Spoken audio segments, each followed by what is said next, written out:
దేవుని పరిశుద్ధమైన నామమును బట్టి మీ అందరికీ ప్రభు పేరిట వందనాలు.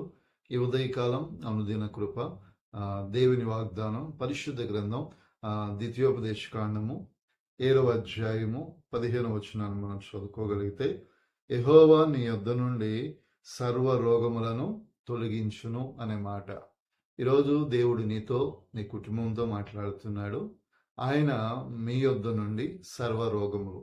ఈరోజు ప్రతి మనుష్యుడు కూడా అనేకమైనటువంటి బలహీనతల చేత, అనారోగ్యముల చేత, రకరకాలైనటువంటి వ్యాధుల చేత లోనైపోయి సతమతం అవుతా ఉన్నారు. వైద్యుల చుట్టూ, మనుషుల చుట్టూ వారికి ఉన్నటువంటి ధనాన్ని, బలాన్ని, వారికి ఉన్నటువంటి యావత్తును వెచ్చించి ప్రయాసపడుతున్నారు. కొన్నిసార్లు వారి ప్రయత్నాలన్నీ కూడా విఫలమవుతున్నాయి. కానీ వాక్యం అంటుంది, యెహోవా యొద్ద నీకైనా నాకైనా మన ప్రభు అయిన యేసు క్రీస్తు యొద్ద మన ప్రతి రోగము నుంచి, వాక్యం అంటుంది కదా, దేవుడు అంటున్నాడు, నేనే స్వస్థపరచు యెహోవా అని అంటున్నాడు. కాబట్టి ఆయన పొందిన గాయములలో స్వస్థత ఉన్నది.